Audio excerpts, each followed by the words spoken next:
Hello mga bata, kumusta kayo? Ako po si Teacher Viva. Samahan niyo akong mag-aral sa aking silid-aralan. Handa ka na bang matuto? Tara, samahan niyo ko. Magandang araw muli mga bata. Handa na ba kayo sa ating aralin? Naihanda niyo na ba ang lapis at papel para sa ating gagawin? Umupo ng maayos at makinig ng mabuti. Mga bata, ang pag-uusapan natin ngayon ay ang iba't ibang uri ng linya. Halina't matuto at makinig kay Teacher Viva.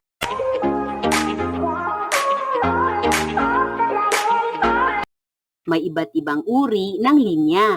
Linyang patayo, linyang pahiga, linyang pahilis o patagilid, linyang pakurba, at linyang pasigsag. Mga bata, ang linya ay nabubuo mula sa dalawang tuldok na pinagkabit o pinag-ugnay. Isa-isahin nating pag-aralan ang iba't ibang linya. Ang una nating pag-aralan ay ang linyang patayo o tinatawag sa Ingles na vertical line. Linyang patayo.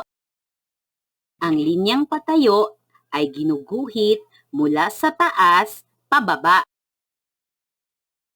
Ginuguhit mula sa taas sa asul na linya, pababa hanggang sa asul na linya.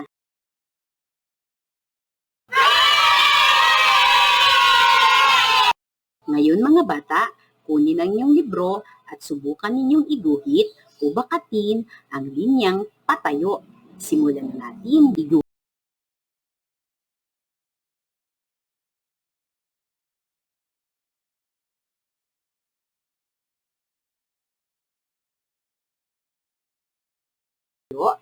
Magaling! Ngayon mga bata, pag-aralan naman natin ang linyang pahiga o tinatawag sa Ingles na horizontal line. Linyang pahiga, ginuguhit mula sa kaliwa papuntang kanan.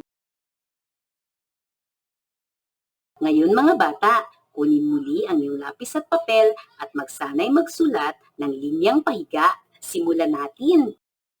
Sa pulang linya ng inyong papel, iguhit o isulat ang linyang pahiga mula sa kaliwa papuntang kanan.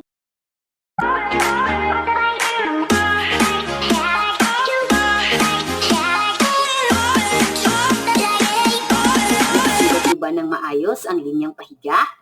Magaling!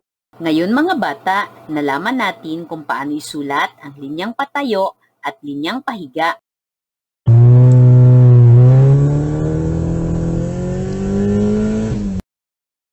Mga bata, dyan sa inyong bahay, magsanay magsulat ng mga linya na ating pinag-aralan ngayon.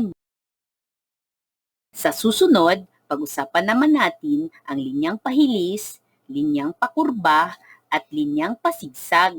Samahan niyo ako muli sa susunod na aralin. Samahan niyo ako muli sa susunod na aralin. Hanggang sa muli, mag-ingat po tayong lahat mga bata! Bye-bye po!